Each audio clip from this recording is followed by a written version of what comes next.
इस दहशतगर्दी को ख़त्म करने का अब वक्त आ पहुंचा है और इसके लिए जो कुर्बानियाँ दी गई हैं और दी जा रही हैं वो रायगा नहीं जाएंगी इंशाअल्लाह। इस हवाले से अफवाज पाकिस्तान को ये कहा है कि जो भी वसाइल जो चाहिए वो हम अपना तमाम बाकी अखराजात कम करके तमाम वसाइल मुहैया करेंगे। जो सिपा सलार हैं कि अनवेवरिंग रिजॉल्व है कि इस दहशतगर्दी का खात्मा हर सूरत करके दम लेंगे। अब वक्त आ गया है कि दहशतगर्दों का मुकम्मल खात्मा किया जाए। वज़ीर आज़म शहबाज शरीफ का वफाकी काबीना के इजलास से खिताब, कहा कि दुश्मन के साथ बातचीत हो सकती है, ना ही नरम रवैया अख्तियार किया जाएगा। दहशतगर्दी के खात्मे के लिए तमाम वसाइल मुहैया किए जाएंगे। दहशतगर्दों के मज़मूम इरादे खाक में मिलाएंगे। दहशतगर्दों को शिकस्त देने के लिए मुत्तहिद होना होगा।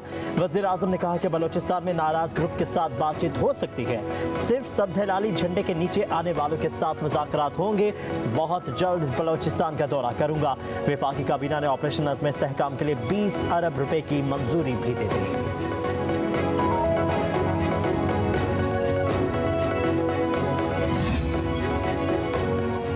वज़ीर-ए-आज़म शहबाज शरीफ से वफाकी वज़ीर दाखिला मोहसिन नकवी और वज़ीर आला बलूचिस्तान सरफराज बुगटी की मुलाकात। वज़ीर दाखिला और वज़ीर आला की वज़ीर-ए-आज़म को बलूचिस्तान की सिक्योरिटी और मजमूई सूरत हाल पर ब्रीफिंग। वज़ीर-ए-आज़म शहबाज शरीफ ने कहा, गुज़िश्ता रोज़ दहशतगर्द हमले बुज़दिलाना कार्रवाई थी जिनका कोई जवाब पेश नहीं किया जा सकता। हमारी बहादुर सिक्योरिटी फोर्सेज ने अपनी जान का नजराना पेश करके दहशतगर्दों के अज़ाइम को नाकाम बनाया। वज़ीर-ए-आज़म की बलूचिस्तान में अमन व अमान की सूरत हाल बेहतर बनाने के लिए हर मुमकिन इक़दाम की हिदायत।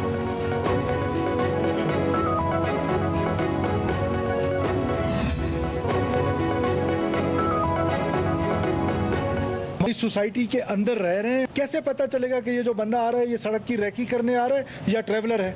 जब हम उनको रोकते हैं तब भी आपको इशू शुरू हो जाते हैं। सॉफ्टेस्ट टारगेट को ढूंढते हैं, बसों से मुसाफिरों को उतारते हैं, 100 मीटर पे मार के भाग जाते हैं। इस वक्त भी उनका पीछा किया जाता है। हर दिल रंजीदा है जो कुछ कल बलोचिस्तान में हुआ है। जो लोग पाकिस्तान की रियासत को तस्लीम करते हैं उनसे मुज़ाकरात हो सकते हैं, होने चाहिए। जो इनोसेंट लोगों को मारेंगे तो ये पूरा हाउस यूनैनिमसली उनको कंडेम करे, उनकी मजम्मत करे। देखिए ये ऐसी चीज़ नहीं है कि हम इसके हमारी दो राय नहीं हो सकती। कम वक्त में एट वट एवर प्राइस हमने मुल्क में अमन वापस लाना है। 2013 का डाटा उठाएं, हफ्ते में कितने टेररिस्ट इंसिडेंट्स होते थे और एक्सीडेंट्स हुए पाकिस्तान में। मुज़ाकरात पाकिस्तान को रियासत तस्लीम करने वालों से ही किए जाएंगे। नाराज़गी के नाम पर तशद्दुद की इजाज़त नहीं दी जा सकती। पहाड़ों पर चढ़ने वालों के खिलाफ कार्रवाई होगी। नायब वज़ीर आज़म इसहाक डार का सेनेट में खिताब, कहा कि किससे नाराज़ हैं, रियासत माँ जैसी होती है, माँ से कैसी नाराज़ी। बलोचिस्तान में जो कुछ हुआ इस पर हर पाकिस्तानी रंजीदा है। अब भी कहता हूँ ताख़ीर नहीं हुई, मिल बैठ कर मसाइल हल करने चाहिए। हमें हर कीमत पर अमन इस्तेहकाम वापस लाना है, दहशतगर्दी का खात्मा करना है। कहा कि दुश्मनाने पाकिस्तान को कामयाब नहीं होने देना। बलोचिस्तान के मसले पर हमें इत्तफाक़ी राय पैदा करना चाहिए। बलोचिस्तान हमारे दिल के करीब है। वज़ीर आज़म कल बलोचिस्तान जाएंगे।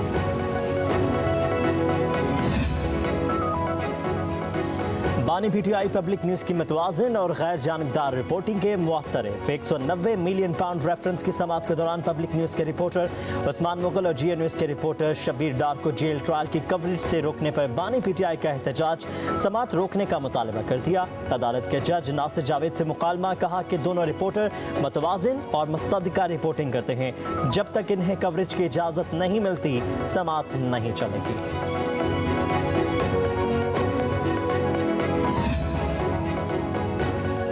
इलेक्शन कमीशन केस में बानी पीटीआई और फवाद चौधरी को notice. Member Sindh assembly Nisar Durrani की सरबराही में 4 रुकनी कमीशन समाअत 4 सितंबर को करेगा। गुज़िश्ता समाअत पर फवाद चौधरी इलेक्शन कमीशन के सामने पेश हुए। फवाद चौधरी ने जवाब जमा करवाने के लिए इलेक्शन कमीशन से वक्त मांगा था। 2 साल पुराने केस में बानी पीटीआई एक बार इलेक्शन कमीशन के सामने पेश हो चुके हैं।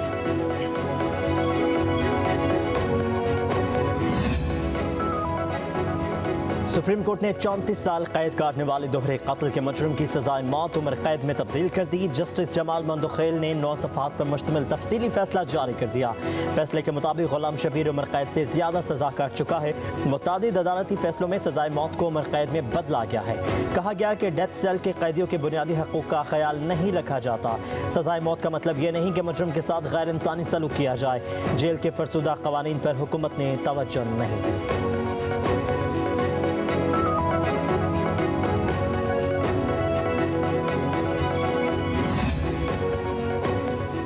वफाकी हुकूमत ने IPPs के मुआहदों पर नजरसानी का फैसला कर लिया। ज़राए के मुताबिक वज़ीर आज़म ने IPPs मुआहदों पर नजरसानी के लिए टास्क फोर्स बना दी। वफाकी वज़ीर बराए तवानाई अवैस लगारी टास्क फोर्स की सरबराही करेंगे। मुआविन खुसूसी मोहम्मद अली आला अस्करी नुमाइंदा भी शामिल। टास्क फोर्स IPPs के साथ मुआहदों पर नजरसानी से मुतालिक सिफारिशात मुरतब करेगी। वज़ीर आज़म की टास्क फोर्स को 1 माह में सिफारिशात जमा कराने की हिदायत। दूसरी जानिब सीनेट की कायमा कमेटी बराए पेट्रोलियम ने स्टैंडर्ड कॉन्ट्रैक्ट और कैपेसिटी पेमेंट्स की तफसीलात तलब कर ली। तमाम 104 IPPs मुआहदों की तफसीलात तलब की गई हैं।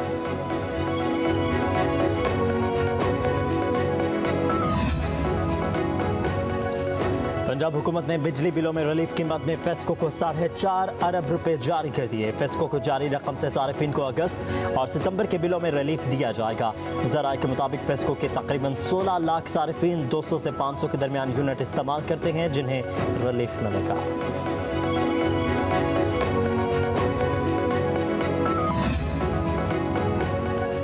फजलुर रहमान ने ताजरों की हड़ताल की हिमायत कर दी। कहा ताजरों की आज मुल्क भर में होने वाली हड़ताल की मुकम्मल हिमायत करते हैं। महंगाई और नाजायज़ टैक्सेस ने आवाम का जीना दूभर कर दिया है। IMF के हुक्म पर बने बजट ने आवाम के मुंह से निवाला छीन लिया है। JUI कारकुन पुरअमन हड़ताल को कामयाब बनाएं। मुल्क भर में JUI बिजनेस फोरम्स इस हड़ताल में भरपूर हिस्सा लें।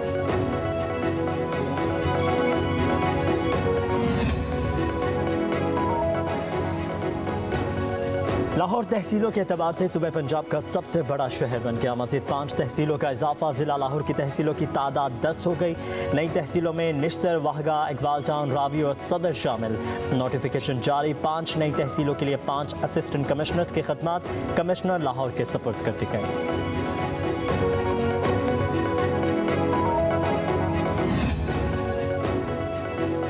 सिंध में दाखिल होने वाला मानसून का नया स्पेल डीप डिप्रेशन में तब्दील हो गया। कराची के मुख्तलिफ इलाकों में बारिश। अगले 24 घंटे तेज़ बारिशों का इम्कान। 150 मिलीमीटर तक बारिश मुतवक्के। मुल्तान में बारिश ने रिकॉर्ड तोड़ दिए। 147 मिलीमीटर बारिश ने जल थल एक कर दिया। रेन इमरजेंसी नाफिज। चिश्तियाँ, हासिलपुर और गिरदानवाह में तूफानी बारिश का सिलसिला कई घंटों से जारी। गलियाँ और बाजार तालाब का मंजर पेश करने लगे। डेरा गाजी खान, ओकाड़ा और खानेवाल में भी मूसलाधार बारिश से नशेबी इलाके ज़ेर-आब। मस्तूम के इलाके दश्त 13 मील में ट्रैक्टर सैलाबी रैली की नज़र हो गया। हादसे में ट्रैक्टर ड्राइवर जाम बहक। लेवीज ने लाश और ट्रैक्टर को निकाल लिया।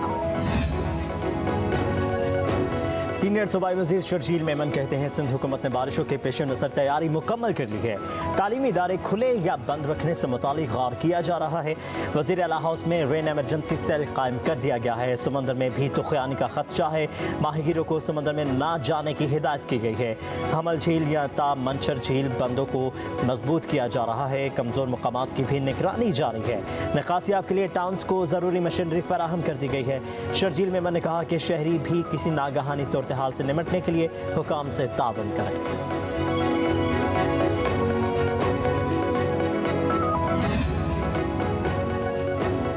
ऐवान सदर में चीनी आर्मी चीफ को निशान इम्तियाज मिलिट्री देने की तकरीब। सदर मुमलिकत आसिफ जरदारी ने चीनी आर्मी चीफ को एजाज से नवाजा। वज़ीर आज़म शहबाज शरीफ और army chief general Asim Munir की भी तकरीब में शिरकत।